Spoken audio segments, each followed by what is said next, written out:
This is Dr. Whiting, and welcome to Cheating Death 2022.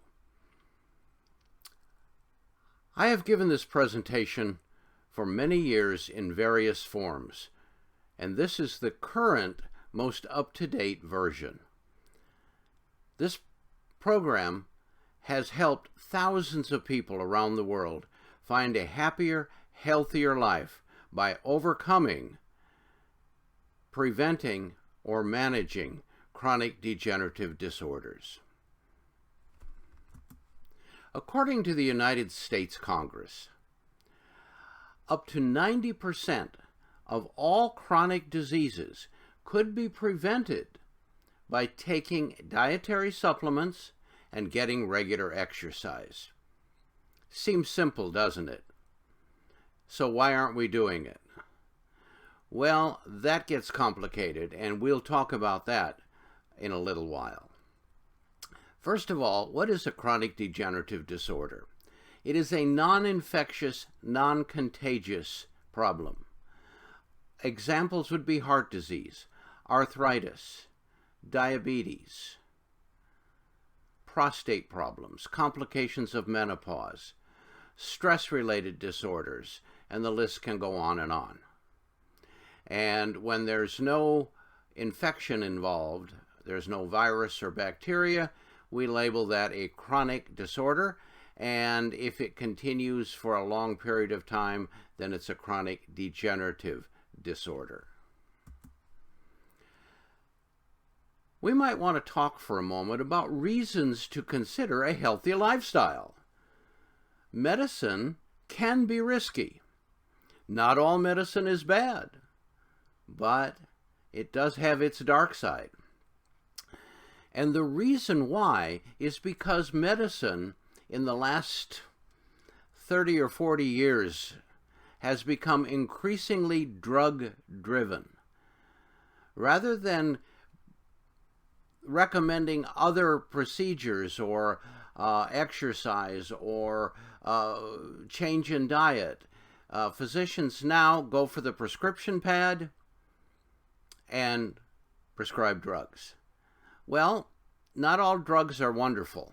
Some are, but not all of them. Medicine is risky. As many as 2 million people are hospitalized each year from the side effects of prescription drugs. Medicine can be dangerous, and it can be deadly.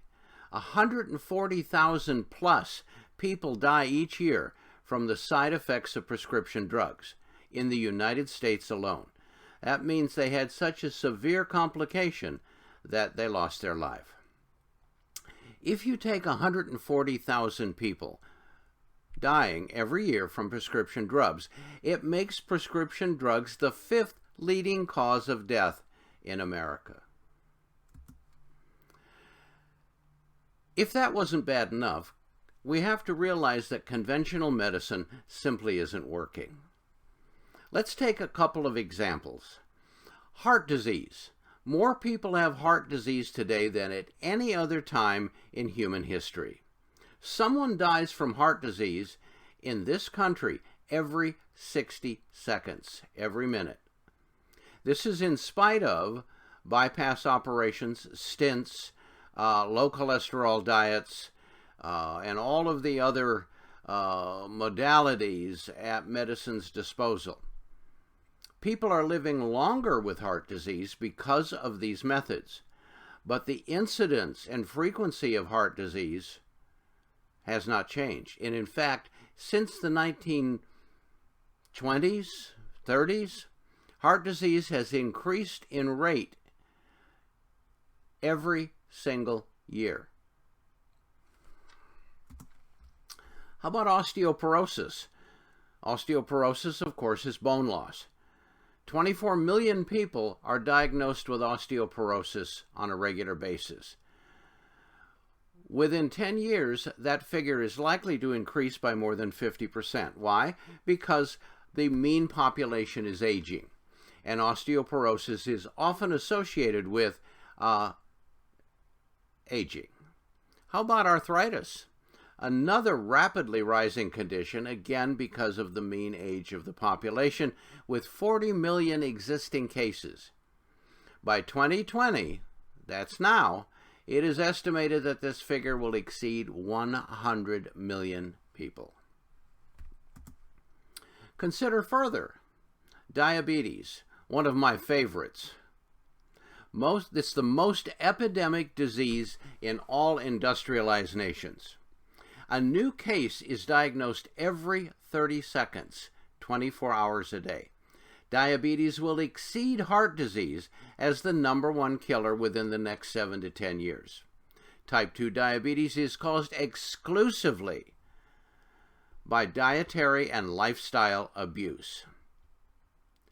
So the question is, it becomes obvious, that medical science does not have these chronic conditions under control. But why? All chronic degenerative diseases are caused by an imbalance of the body's biochemistry, not a drug deficiency. And all chemical imbalances are nutrition-related, not drug-related. So, before we move on, let's look at what's missing from your doctor's education. Medical students spend over 10 years and tens of thousands of dollars learning to do 3 things. Those 3 things are very important, but they don't include addressing chronic disease. They learn to diagnose disease. That's rather important, because if you don't know what's wrong with you, you can't do much about it. Then they prescribe drugs, which is the #1 modality in medicine today. When the drugs don't work or there aren't any drugs, they resort to performing surgery in many cases. And nowhere along that line does it include nutrition evaluation, supplementation, diet and lifestyle changes, just not there. Well, how did we get into this mess? That's something that I think is important to discuss. Chronic degenerative diseases have been on the rise since at least the 1930s, maybe 1940s. There hasn't been a single year when the incidence of these chronic diseases has not exponentially increased. So let's look at the factors that lead up to these chronic conditions. First of all, it's poor nutrition. Most people subsist, at least most of the time, on a junk food diet. Chips and sodas and fast food has become our way of life for a wide variety of reasons. But the problem is that those over-processed foods contain very few nutrients. Most vitamins and many minerals are temperature sensitive, which means that when heated, or when cold stored, or when prolonged storage of any kind takes place, the nutrient content of those foods rapidly declines. The largest group of essential nutrients are minerals. There are at least 72 major and trace minerals necessary for optimal wellness. We used to get those minerals in our foods grown on mineral-rich soils, fruits, vegetables, grains, etc. But because of farming techniques, we no longer have these trace minerals present in our soil, because the farmer has learned that by supplementing his soil with what's called NPK, which is nitrogen, phosphorus, and potash, he can get an increased yield, a shorter grow time, and that means more profit for him. Unfortunately, he has never been taught to remineralize his farmland soils. So all the micro trace minerals that used to be there that are being pulled out of the soil with each harvest are not being replaced. And over time, those trace minerals become virtually non-existent. Yet they are responsible for thousands of biochemical activities within the body. And without them, your body has to learn to do without. And that puts a tremendous strain on the human body chemistry. Here's an interesting thought. If you know anyone who's in the livestock business, for example, when ranchers raise livestock of any kind, the very first thing they learn is to remineralize the diet. So in addition to the feed that the animals get, they get a mineral supplement. Why? Because the soils are so depleted that it results in subclinical, underweight, unhealthy livestock. Now, we have no problem dealing with that and understanding that. In fact, most people who have household pets, cats and dogs, will routinely give them a vitamin mineral supplement as recommended by their vet. We have no problem with that concept. But when you talk to lots of people about supplementing the human diet with nutrients in the form of supplements, all of a sudden they look at you like you're nuts. Doesn't everybody know we get all our nutrients from food? Dietitians tell us that every day. Well, if livestock, household pets, and other living things can't get the nutrients they need from what they eat, how do you think we will? And the answer is quite simple. We won't and we don't. Now we move on to lifestyle abuse. Most people are running on half empty most of the time. They live a life that is filled with excess stress, tension, pressure. This can result in a lack of sleep. Sleep is the rejuvenating factor of your 24-hour day. It's what helps you to rejuvenate, recharge the batteries. But when you have a lack of sleep, a disturbed sleep, an unrestful sleep, that mechanism is greatly hampered. So how do you know if you've got a chronic degenerative disorder?